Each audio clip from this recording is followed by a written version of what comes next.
All right, welcome back. Welcome back to Chaos Conversation here in the building. There we Bruce go. And Sam, Bruce and Sam. And it's just 2 points of view from our perspective. We're going to spill with y'all tonight. Ain't going to hold you long because it's that season. It's that time. The brother's perspective. 2 guys. Hey, 2 guys. Always hear the ladies. We hear the ladies a lot. And we like to hear from the ladies, but we want to give you guys a little something different from the fellas' perspective. And this is men. This ain't just, grown boys. This ain't some, this ain't some ends. Some of y'all like to, talk about all the time. There you go. 2 men who got like that with experience and not just with what we see, but the vision we have. All right, let's go though. Let's go. One topic we have for the night for y'all is what are the signs that your man or woman or mate shows you when relationship is getting ready to go south? Because right now it's about that season where a lot of y'all are curious to what else is out there, because you've been locked in the house with this virus going on. Been locked in the house forever, for almost a whole year with the same person. But now everybody got this vaccine, Sam. You know what I mean? Some people start to open up to the bar, to the beach, and things like that. Yeah, people are starting to move around a lot more, and you're starting to see the numbers go back up, and kids can't get vaccinated. So a lot of, if you look around, they're seeing a lot of the people that are getting sick are the kids. Some having to go to the hospital and stuff. But I have heard that some of these new variants and things like that are starting to spread into people who have gotten vaccinated, and these people that have gotten vaccinated are starting to get sick. So people still need to be careful and wear these masks, man. And you gotta realize that this is not, it's not over, There are 3 main things you need to do before we head to the topic is still wear the mask, get your shots, and still have the hand sanitizer. There you go. And also, get the spray when you can spray Bruce in the face. Too, man. Go ahead and keep your buds not 6 feet apart, and don't think 6 feet means 6 inches, okay? Because it doesn't. And that's one thing I see when I drive by stores. They got them big, see-through mirrors, and I can see folks, 6 inches apart, man. Not 6 feet, but 6 inches. I'm like, man, I don't got my vaccine, man. I don't got my vaccine, dude. I'm like, who cares? Still, all the basics apply. But anyways, one sign I want to touch on for y'all is one sign that your relationship is probably going south is a sign of not answering. So what's the question there? What's the question or the topic there? Okay, what is a sign that a relationship may be headed south? Oh, after month, week, whatever. Right, you give one, and I'll give one, and then you give one, and I'll give one. There you go. Because the first one I'm gonna give you is stepping away from answering the phone, whether it's text or a call. That's one sign of relationship gone south. Because what they got to hide? Okay. What you think? Because if you people, that means they really don't. Maybe the lack of care, maybe they don't care quite as much. Lack of respect. Yeah. Lack of respect. Anything you can share with me, you can share with my woman. You know what I mean? Or my wife. But if I got to step away, I mean, it shouldn't matter. I don't care if I'm losing business. It wouldn't matter if it's a partner, a business partner, or a prospect, or a member. Me, I do sales. So if it's like a customer calling, hey, what you got to hide? Right. Shouldn't be nothing. That's one sign of of your marriage relationship possibly going south. I think a good sign is you're always fighting, right? If you're always fighting and having arguments all the time, I think that's a really good sign that things may be starting to fail or failing. This means that you guys are not agreeing. You're at each other's throats all the time. You don't really have patience for that person anymore. So you're always bickering. You're always fighting. Even the smallest thing. It could be you didn't rinse this plate off before you put it in the dishwasher. Oh, argument. There you go. That's a good one, because check it out now. They say that all good relationships that last are have arguments. So how would you know if you're growing with your partner or they're just arguing for no reason though, Sam? Well, it's a difference between getting in an argument maybe once a week or once a month or, quarterly. Mhm. But if you're arguing Mhm. every day, multiple times a day, that's not Mhm. healthy, you know.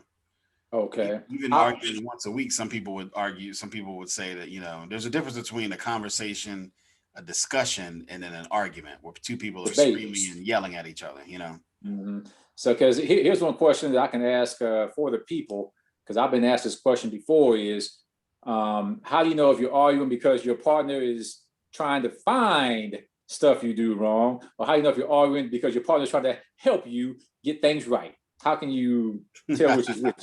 I mean, for real. I mean, they've asked me that before. How do you know So which again, argument you're in? an argument is like the top level, right? An argument is not a Mhm. discussion. It's not.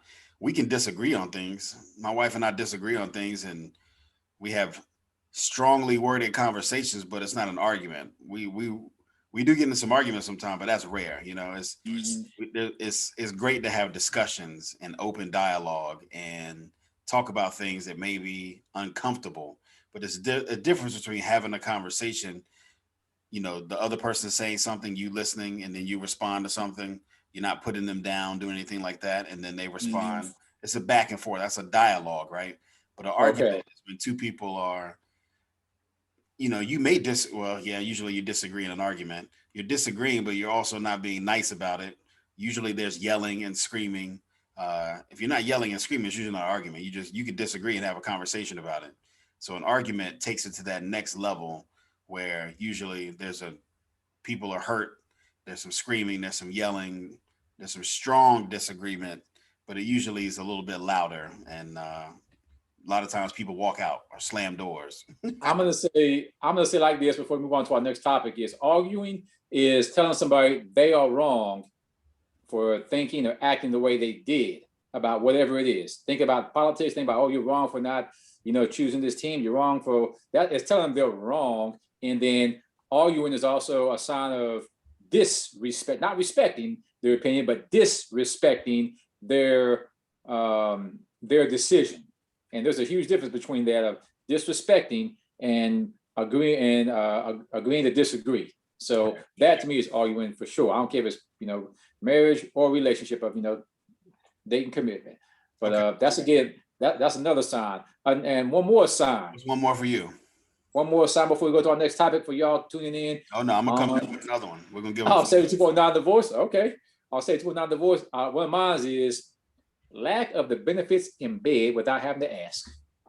Uh-oh. So I'm no, just being upfront. I'm just being upfront because the physical side of the relationship is falling apart. yeah, there you go. I mean, you got men who come home, and some men don't mind a quick massage. Some women don't mind a quick massage. Most women just like their massage, from the waist down for some reason.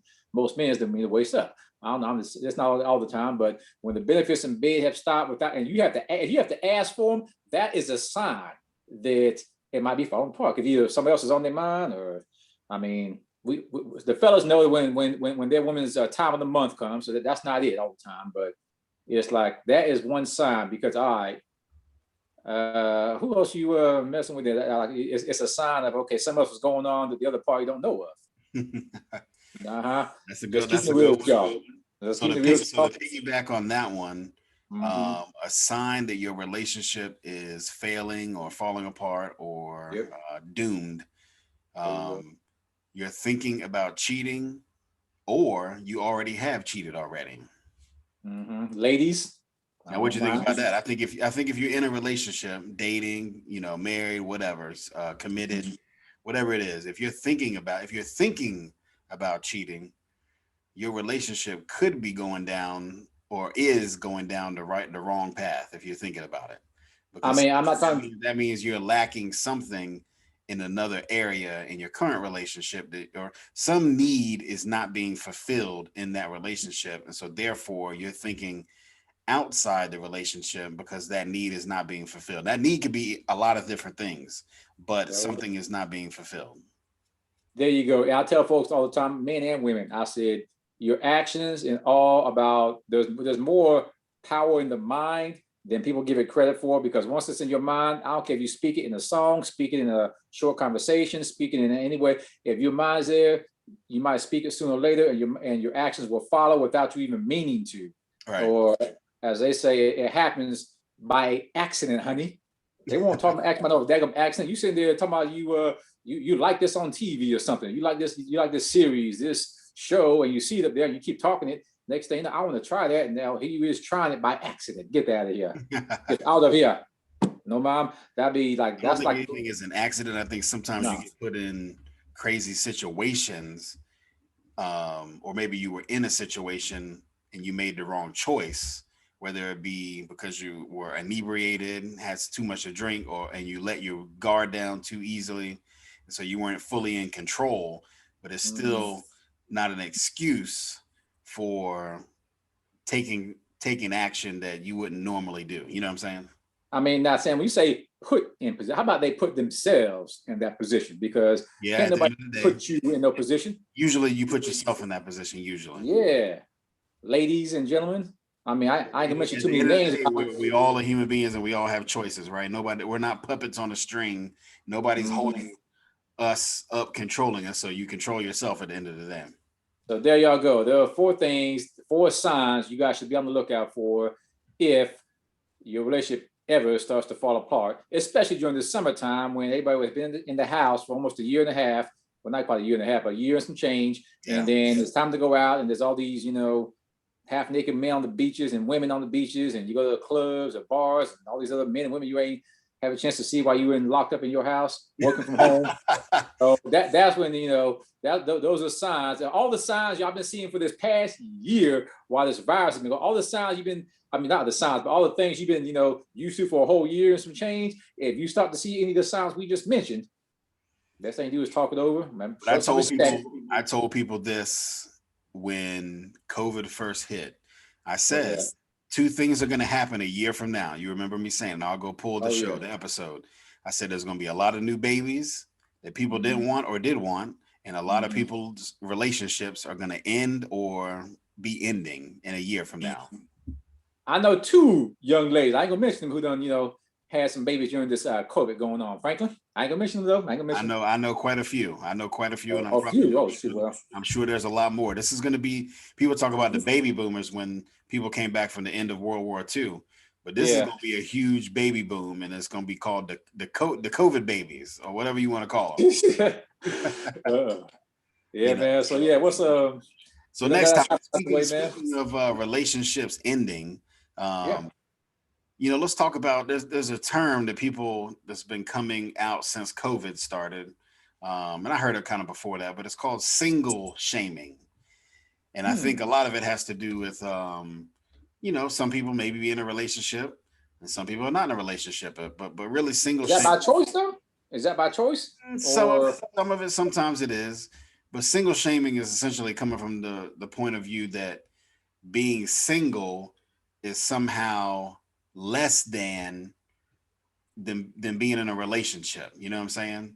I mean, that makes perfect sense. So people are coming out saying, some of their friends are being, rude or smug, or they got family members that are, pressing them, especially during this time in COVID, where a lot of people, especially if you're single, it can be a bit lonely, there's a lot of dating apps out there and hookup apps and things like that or whatever. But during COVID, everybody's hunkered into their corners.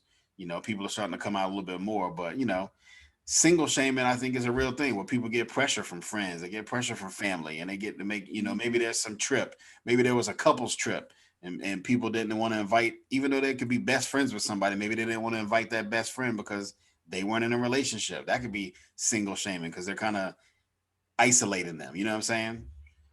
I go through that all the damn time, man. Even though I do have, I ain't gonna mention all that what I do have, frankly, but let me just say it like this. I do have friends, but I'm not committed to none of them. But at the same time, I get that mess all day, almost every day, because everybody's always asking me, you got this, you got that, what's up? And it starts with being single shamed is after a while you just get used to it. Well, I can take it and I'll just be like, man, go on somewhere or ignore it. But is it right to me, no. I just think marriage is overrated, or like marriage is not what it used to be. That's what I tell folks all the time. So being single shamed is, it's almost a way of emotionally, not battering, bullying, Right. almost emotionally bullying. But I mean, Yeah, I can see that. I can see that. because Do it's like you think when you're picking at somebody who ain't got what you got, which is a relationship, a committed marriage relationship, and it's like everybody's timing is different. So how you picking at this person because their time doesn't, come in with y'all, and then you got some people who are in the relationship and they're not as happy as the person who's out of one, so they get mad at them, or not mad, yeah, mad or jealous of them because they got the freedom and you're not as happy as they are, because some people are, they're not happy tied down, but they just want to be. Exactly. I mean, so everybody's different, man. But I just picking at them is not a way to go. Yeah, I think it's very interesting. I mean, people.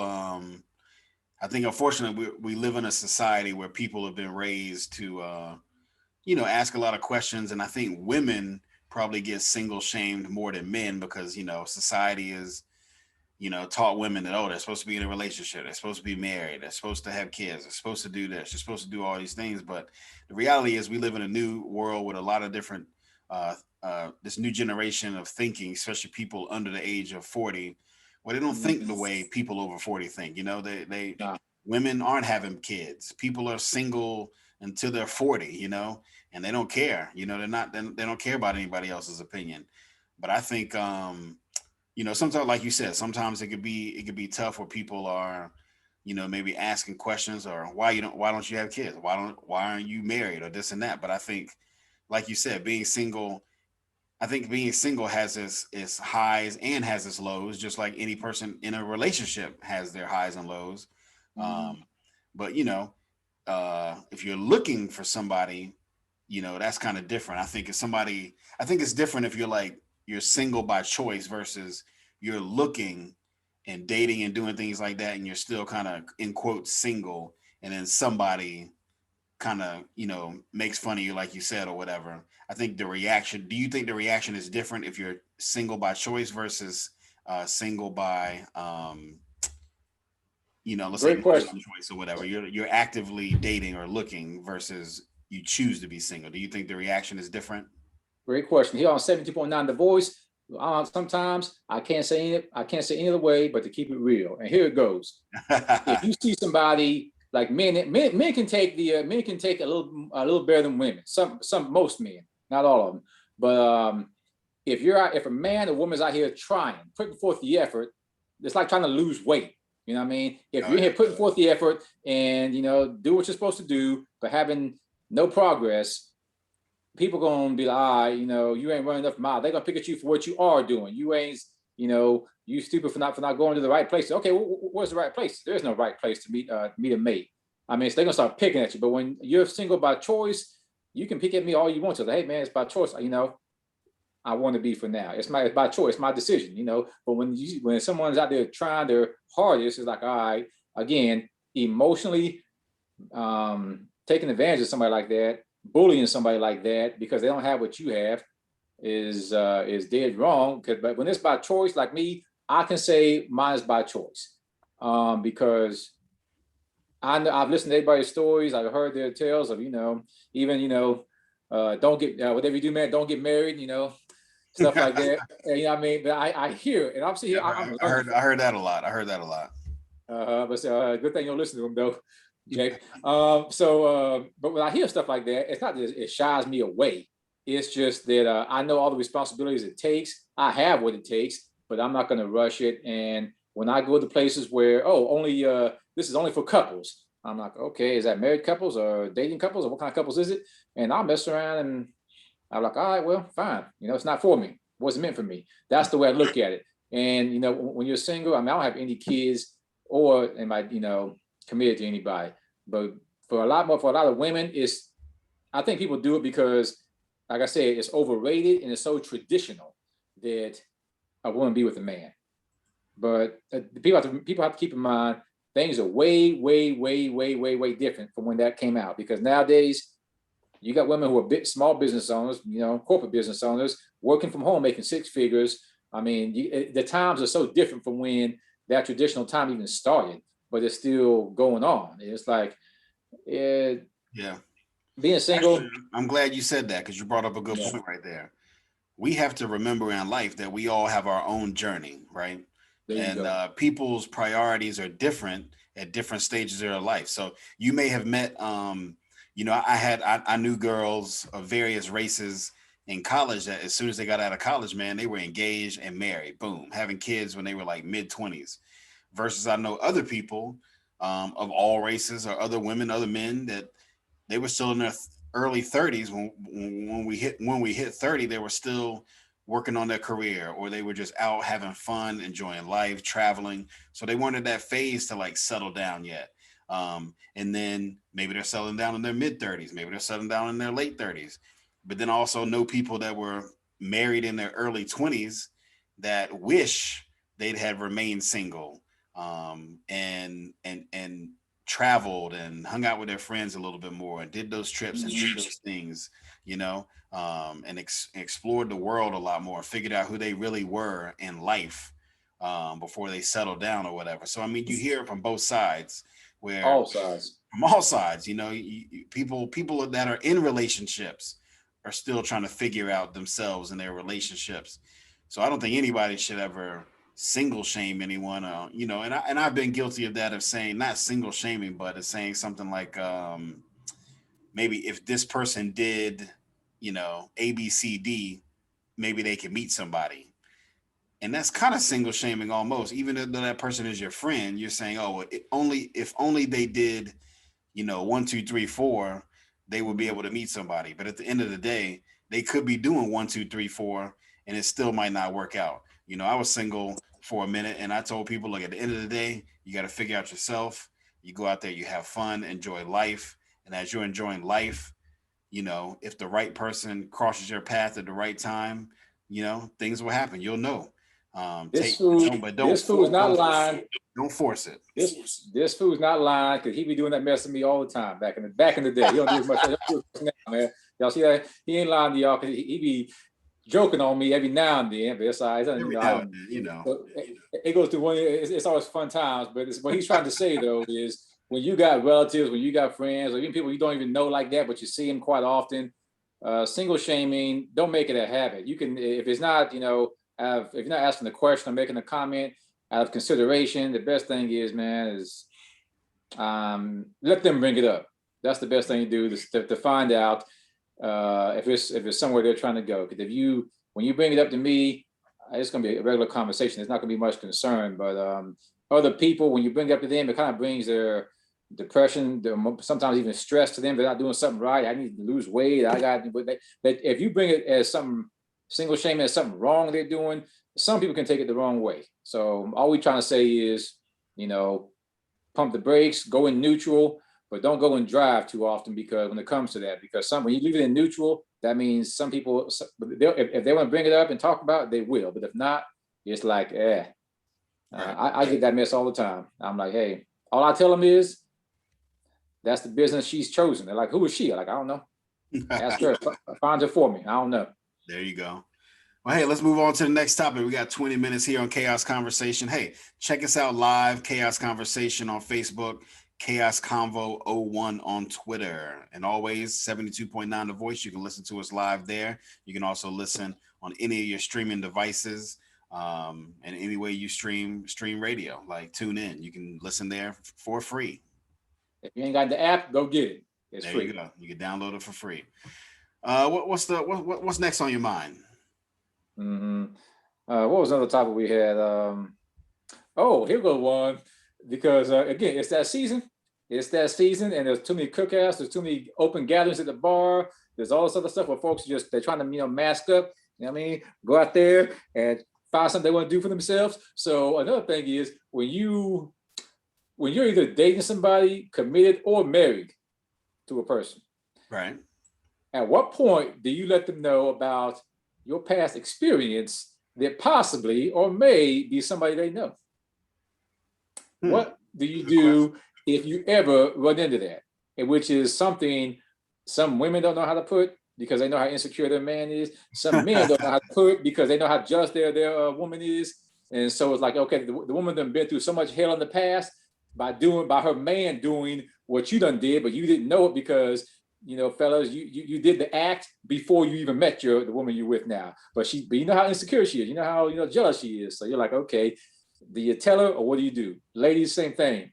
Some men that way, but I feel like before you get into commitment, a committed relationship, you should okay, have this conversation with your significant other, or the person you're dating or you're going to get serious with, right? Especially if someone you slept with or came close mess to, with period. made out with, whoever.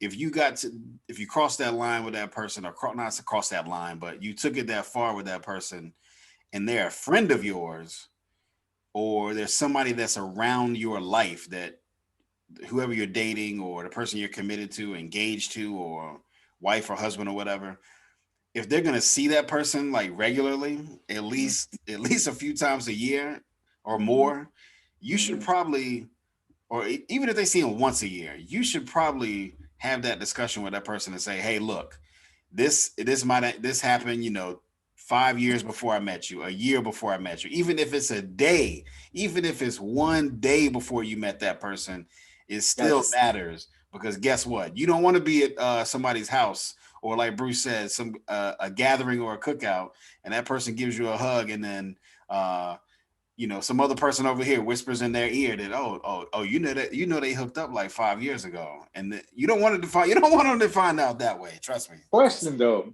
I got a quick, deep question. What if you find out now?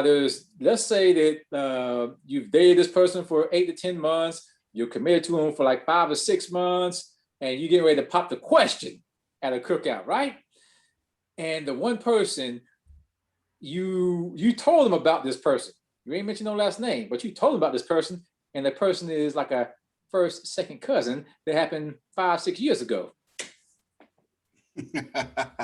Now it's a relative of theirs, but you ain't know it. I mean, hey, how many Williams, how many Robertsons, how many, So you're Smiths? saying it's a person that they found out after they were in a relationship with this other, the significant other, that they are related to this other person that they messed around with. Yeah, but that's a different scenario. That's a different scenario because you did not know who that person was. But if it's like a friend of yours, let's say a good friend or a best friend, and you hide that, it never comes up, yet you see this person all the time. I think that can put that's like a trigger right there, man. Let me tell you, I've heard some horror stories about stuff like this from people, and it usually doesn't end well. I mean, because then people are gonna say, well, why did you lie about it? And maybe you didn't lie, maybe you didn't say anything, so it's not a lie, but why did you hide it? What happened to don't ask, don't tell, though? What happened to that? That's the old school 90s military right there. Don't ask, don't tell. Don't ask, don't tell. So check it out. It's like, okay, because I'll be honest with you, there are times, like I said, when I had, there are times when I might be, matter of fact, there never has been a time, but there's been time, like I said, I'm single, I'm not committed, but I do have friends. And there's times my friends have crossed paths. And I just be honest with them. I'll just be honest, but there's no commitment though. So I'm just honest up front. But when I always say, for those who have been committed, the thing is, learn your partner and be respectful, because there is somebody you may, hey, I can't remember. Hey, yeah, maybe I did. And because some folks out here, I ain't gonna mention no names, but they do got a long list of resumes on their name. So if there's someone like, but hey, you're the one who's been able to calm them down, and they've done that, but it's a thing of the past. And ladies and gentlemen, if y'all ever find out that your partner, mate, whoever has a friend that they've smashed like that, of the opposite gender, the first thing you do is don't overreact. One thing is, you have to ask questions, because you'd be surprised how many men and women. Now you said opposite gender. What if it was the same gender? So it don't matter. I ain't got no comment on that. I ain't gonna comment on that. It's a whole topic right there. I know the comment right now, but let's say, yeah, because there are times when a woman may sleep with a man. They may not work out because don't forget, there's mentally, spiritually, financially, physically, and emotionally. And there's times that person they smashed didn't fit maybe like half of those things in their life, but the other two are what helped, are what, they shared a lot, and that's what made her or made him grow, develop, mature to who they are for you. So a lot of times, if that person still is a friend and they slept with them, the first thing you got to do is find out where their relationship is, and build respect right away between them and the other party. Because there's been times like that for me where I ran across them and I just introduce them and be like, who taught me to be the good listener before, and like, well, that you just met her, and I'll tell them right there in the face. That's who helped me become a better listener than I am now. And I'll name stuff that I learned from them, and just keep it cool. And you'll see that person's maturity level show also. I mean, but one thing you don't want to do is go try to get even right away. Like, okay, well, this is one of my friends I smashed way back when or whatever. You don't try to, fight fire with fire. Just, try to get something positive out of it. But the whole thing for me is be honest. That's all. Just be honest, because I hate liars, but at the same time, being honest, it brings the wall down quite a bit. Quite. I mean, I learned that even when I was in a committed relationship, being honest about, hey, this is one of my exes from so and so. I was just honest. I was upfront, and I like, you got anything you want to ask her? I would ask, Coco or ask Nikki, hey, you got anything you want to ask her? Go ahead. I ain't got nothing to hide. Yeah. I mean, being upfront, I think, is the best policy, right? Because then it determines, now you know what kind of future partner or whoever you're dating in a relationship. Now you know what kind of person they are. You know what I'm saying? If they flip out right then and there, maybe that's not the person you want to spend the rest of your life with, or date, or hang out with the rest of your life. Because, well, I didn't say marry, but be with the rest of your life, whatever that means, whatever who you are. But maybe that flag on the play. Flag on the play. They start flipping out. The flag on the play, right? Maybe that instinct's there. Maybe that instinct's there. You're like, hey, I need to think about this relationship now, because you can't even handle something that I did before I met you. You didn't exist to me yet. You're flipping out when I introduced this whole situation. And I think it varies from person to person, right? You have to look at the situation and analyze it, right? Because maybe that other person has some baggage, but maybe they've had some horrible experiences, right? So maybe you have to tell them in a different way than just coming out and being like, oh, hey, yeah, this is so-and-so. I slept with him 5 years ago. No big deal, but blah, blah. Maybe you have to explain it a slightly different way. Hey, whatever you do, like that, whatever you do, if you are going to meet somebody, if a man's going to meet a man that has slept with his woman before, or whatever, vice versa, woman's going to meet another woman who slept with her man before, it's like, hey, ask the name, ask for a nickname, ask for anything, and if you see that person, text them or whatever, don't try to flip out either. If you see that same name pop up on your partner's cell phone, don't try to flip out right away, because I don't mean they should. Also think the situations are different if it was like a one night thing or a one time thing versus you being in like a committed relationship. Once you start talking about relationships, that's very different, right? Those are things you should bring up with the new person you're dating. Yeah, you don't want to talk about maybe all your past relationships or whatever, but I think if you're at the point where you're committed, talking about marriage, I think those are things you should discuss with the person you're trying to be with the rest of your life or commit to, or your past relationships, because whether we think they matter or not, they do matter, because you learned something from that relationship. It could have been something negative. It could have been something positive, but you did learn something from that previous relationship, whether you think you did or not. Trust me. Oh yeah. And just in closing, I'm always telling folks, look at your losses as lessons. Ladies and gents, look at your losses as lessons, not only in relationships, in politics, in sports, in life in general. I mean, just like me, I looked at the loss of my granddad after 101 years. I looked at it, but I looked at all my lessons I learned from it. And I mean, yeah, 100, that's a whole century in 1 year there, Franklin.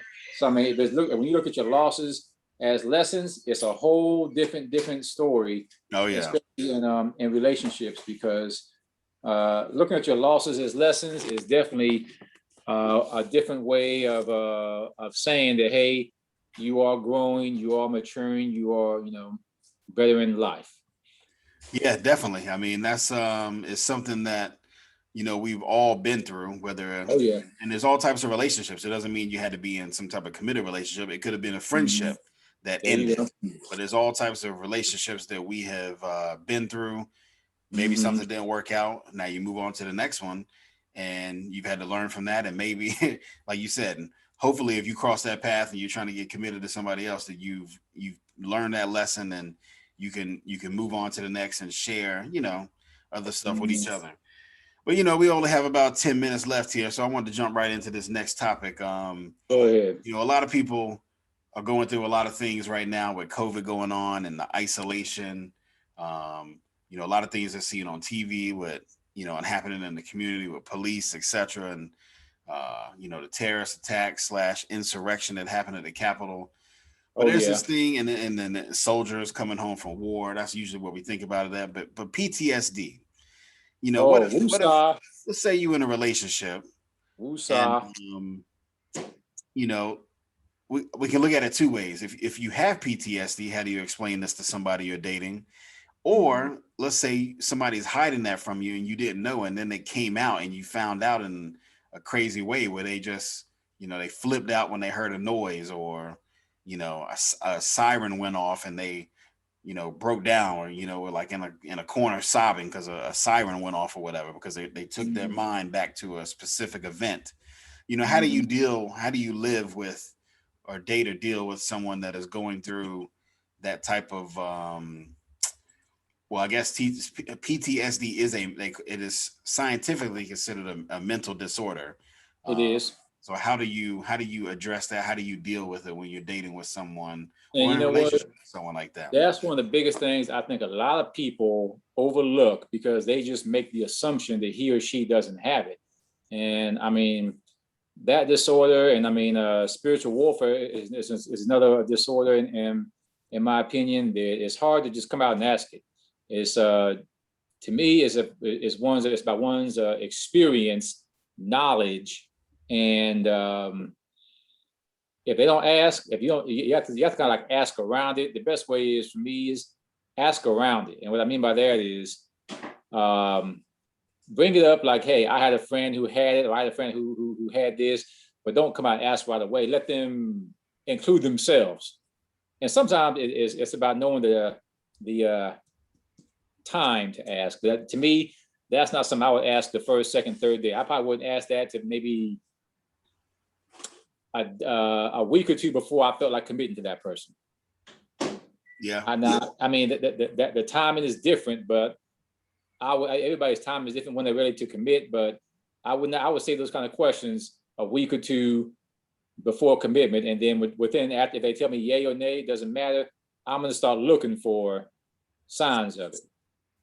But I Yeah. mean, I mean, just the biggest one is spiritual warfare. It's hard to not ask them. And it's also hard to know when to find it or see it, because it's too soon to stay over. Sometimes, you haven't. It's, I don't know. yeah. I But to mean, I me, think a lot of people have. The reality is, I think a lot of people have PTSD and don't know it. there you go. I think a lot of people are scared to discuss it. It's one of those things that's, people don't like to talk about. But I think a lot of people when we think of PTSD, you think of soldiers returning home from war and the traumatic events that have happened. But you can get PTSD of a wide variety of ways, from women being raped, sexual Mm-hmm. assault, of course, Yep. wars. You could have a bad car accident and have Yep. PTSD, abuse, child abuse, or some type of abuse not just child abuse you have when you're older. Um, Yep. those people that witnessed George Floyd being murdered in front of their eyes, they probably have Mm-hmm. PTSD now. A lot of us have Yep. PTSD watching police kill unarmed people over and over and over again, or mass Mm-hmm. shootings. Think about all these kids that have been in school shootings, or just mass shootings in general. Think about all those people. We had one of our friends, right? He was in Vegas when that nut job, that terrorist opened fire on the people at the festival in Vegas. Think about all those people that now have And some form of PTSD, because PTSD is just a reaction that your mind has to some type of traumatic event that has taken place in your life. And who's to say what that traumatic event was, right? You and I, let's say Bruce and I were driving, we were in a bad car accident. Maybe one of us doesn't have PTSD or doesn't, maybe it's not as bad, but maybe the other one does. So when we get in cars, maybe I start to, feel claustrophobic or feel some type of way when I get in a car, when I'm not driving or in control because of this event that happened to me, previously, So I think a lot of people walking around right now, and depressed as well. I think a lot of people walking around the US especially are depressed and have PTSD to some extent, and really don't even know it. And I think, and let me be even more clear. I think a lot of Black people walking around, if you lived in high crime areas, and not just Black people, if you live in a high crime area, I guarantee you most likely you have PTSD and you don't even know it, because it's crazy out here. it is. And just imagine if, let's say, Sam, you got me. I'm gonna be honest. I'm just gonna put it out there. This is chaos conversation, and this is about relationships. There are some people, like you said, they have it, and they also are with a freak. And sometimes that freak might like do some freaky things, like throw some handcuffs on you and bed and things like that, and mess like that. And next thing you know, Sam just said, not for real, I'll be honest. And sometimes they've been through it because they were at the wrong place, wrong time, and their partner is that's just who they are. And the partner who has that freaky side of them, you can't get mad, you can't get pissed off or discouraged because your friend who has PTSD is not down to do that. You can't get disappointed from that. You have to work with them, man. And I mean, I'm talking about, if they flip out and let's say they pop your tail one time, man. They try to put some handcuffs on you. You flipped out, you went kicking and screaming, punching, throwing things or whatever. Yeah, I think those are one of those things you might have to discuss with somebody. And maybe they didn't know it before. That's the crazy part, right? Maybe they didn't know it until that situation happened and they got handcuffs put on them, or they volunteered to put handcuffs on, and all of a sudden it was a trigger and they flipped out. You know what I mean? That's something, Sam, let me put out there for the men and women out here. That is called a hidden secret. It's a hidden secret, and it's a secret because, like Sam just said, he or she didn't know they had it. So if they didn't even know they had it, it's like it's a hidden secret because you both just found out about it. You're supposed to tell secrets, but their actions showed it to you. So it's like it's different, but at the same time, I think it would depend on where that person's love level is with their partner. Because if the love level ain't there, it might freak them out to say, "Hey, you know what? I can't deal with this. Got to go," or "You got to go." Right. If the love is there and the respect as well, it's different. But I don't think people should.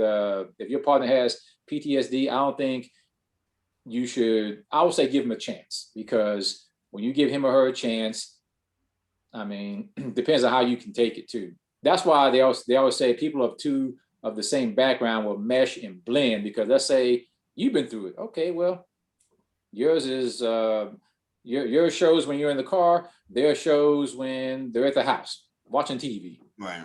Because there's all kinds of them, but being you might be able to, and if you can't relate to it, but you still love that person enough to be with them and you respect them enough, then you go get the help you need to, be able to relate to them, and let them go get the help they need. But don't just try to say, "Oh, you know what? I'm out." Again. Yeah. I mean, that's crazy, man.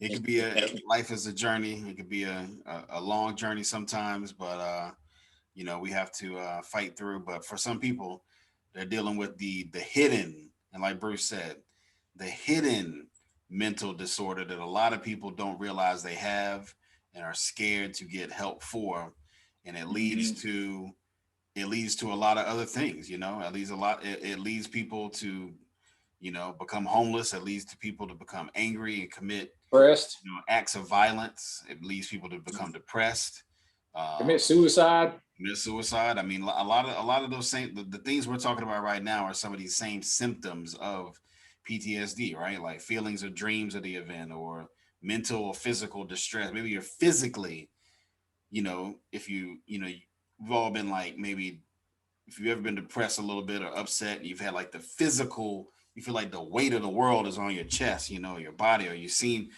somebody get choked out by the police, and you see you're physically just this physical weight on you, or The best, the best thing is, I want to tell this y'all extreme stress, sweating, panicking, panic attacks, it's things like that. one thing is hard to ask, and sometimes it's hard to ask, and it's shameful to just come out and say is battling spiritual warfare. Oh, yeah. Because it is with mostly there's one religion, I'm not going to name it, but any and all religions can have it, but it's normally just one where they battle it in and out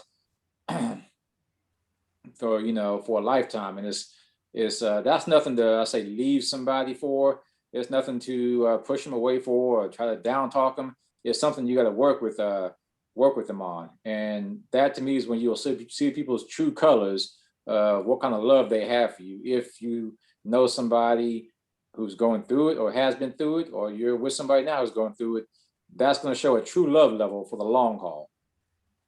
Because it doesn't always physically or emotionally affect you unless you let it, but it's going to let you be there for that person for good times or bad.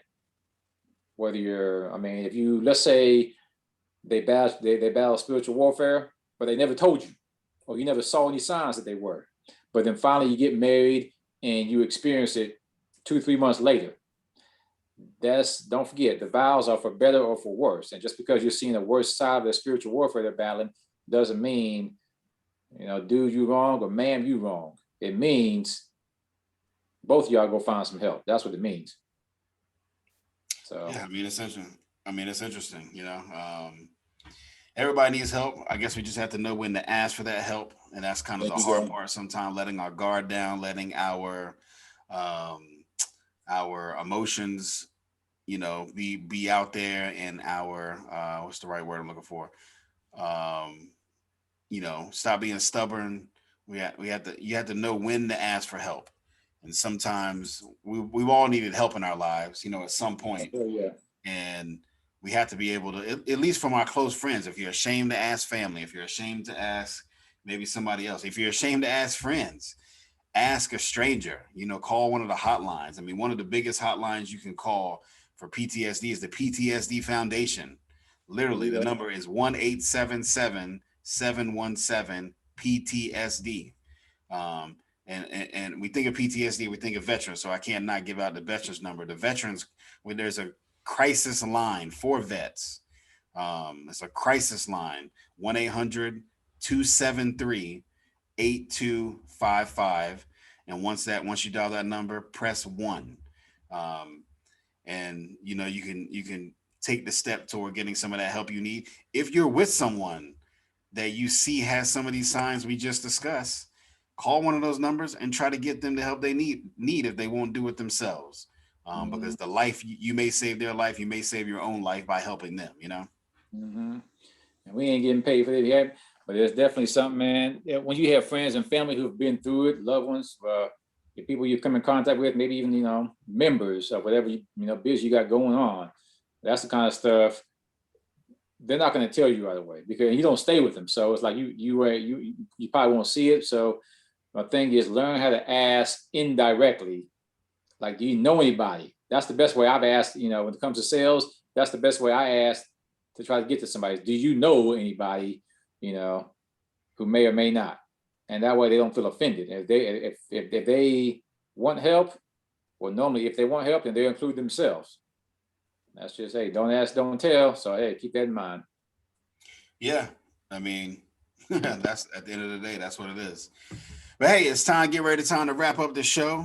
Thank you guys for tuning in today. Chaos Conversation, like we said, you can check us out on Facebook, Chaos Conversation, Chaos Convo 01 on Twitter. And as always, you can always listen to us live or some of the old shows, replays, some oldies but goodies, some of those Battle of the Sexes shows, some of those ready for that. some of those really good shows you're not ready for. You can check them out on YouTube. You can watch some of our videos live, Chaos Conversation, or you can go to 72.9 The Voice, and you can look at some of those archived older radio shows as well. So don't be afraid. Don't be afraid to lose. Don't be afraid to leave your comment, because if we come back to your comment and if we don't have if you want to be on the show, you want to call into the show, you want to have the ballot, you'll be in the ballot of sexist conversation. Hey, your comment just might get you there. But be sure you click like and subscribe. Oh, we love it. We love it. Battle of the Sexes. Let's go. They ain't ready for it, man. They ain't ready for it. Even if it's Bruce's boo, Candace Owens, tell her to come. You got a connection to Candace Owens, tell her to come bring it. We know your history, Candace. We know your history. We know your history. We know where you started at in your career. We know you flip sides to make money, and it's okay. You can sell your soul to the devil for money. That's okay. Come talk about it. Let's talk about it. Anyway, hey, Chaos Conversation. We'll holler at you guys next week. All right, peace. Peace.